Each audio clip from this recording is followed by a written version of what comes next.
Good morning, my name is Anna and you're watching Wake Up Well, and this morning we're looking at Matthew 11 verse 28 to 30. I'm just going to read it in the NIV version and in the Message. The NIV version says this: "Come to me, all you who are weary and burdened, and I will give you rest. Take my yoke upon you and learn from me, for I am gentle and humble in heart, and you will find rest for your souls. For my yoke is easy and my burden is light." And the Message version says this: "Are you tired, worn out, burned out on religion? Come to me, get away with me, and you'll recover your life. I'll show you how to take a real rest. Walk with me, work with me, watch how I do it. Learn the unforced rhythms of grace. I won't lay anything heavy or ill-fitting on you. Keep company with me, and you'll learn to live freely and lightly." Jesus is talking to a crowd of people, mainly Jewish people who would have been constantly following the law to try and become perfect in the way they thought God wanted them to be. And for many people that was exhausting, it was tiring, they were weary, and Jesus was addressing this to them, and he was saying, if you're tired, if you're weary, come to me and I will give you rest. And I had an honest moment with Jesus the other day where I was like, do you know what, I'm weary, I'm tired, I'm done. Over COVID-19, I'm done with everything being online, I'm over not being able to see people in person, and I'm just really tired, and I don't know if I can face another term like the one that has just been. I need rest. But what even is rest? What is true rest? You see, the dictionary definition of rest is to cease movement or work in order to relax, sleep and recover. The world's view of rest is to stop, to just put your feet up, to chill out, to binge on some Netflix or to have a nice bath. But is that true rest? In this Message version, Jesus says, I'll show you how to take real rest. And then he says, walk with me, work with me, watch how I do it. He uses the idea of work and rest even in the same breath. And in the NIV version, he says, take my yoke upon you. The yoke was a piece of farming equipment that went over two oxen and joined them together to enable them to pull a plough. It was a piece of equipment that was primarily associated with work. It wasn't associated with rest.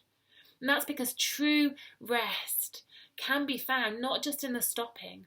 You don't just have to stop, put your feet up, but true rest can be found in the doing, in the walking, in the working, which is an amazing, amazing thing. But how do you get that true rest? That true rest comes from Jesus. Jesus says, come to me, I will give you rest. True rest is found in him alone. And in the NIV version, it says, take my yoke upon you, and then you will find rest for your souls. He invites us to be yoked to him, to be joined to him in the same way that those two oxen are joined together to pull the heavy burden. And in farming, they would often have an oxen who was more mature, who would take the main burden and would be able to listen to the farmer's commands.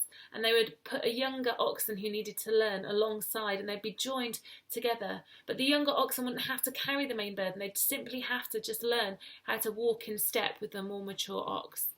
And that's what Jesus is asking us to do. He's inviting us to come to him, to be yoked to him, to be joined together with him, and that is where we will find rest. He says, come to me, get away with me, and you'll recover your life.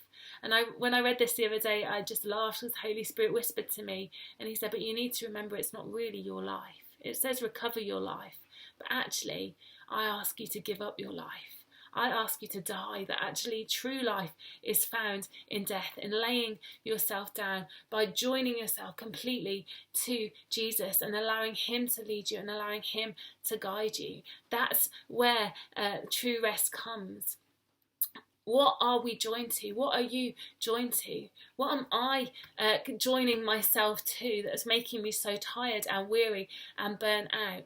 I'd like to suggest that when we're tired and weary and burnt out, we're not joined to Jesus, that we're not truly, fully yielded to him and joined and connected to him. And that's a challenge for myself today. What are you joined to? Are you joined to fear?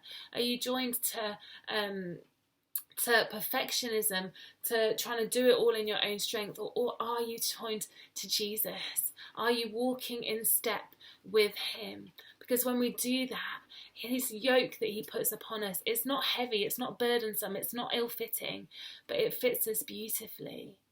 When we do that, he gives us his life.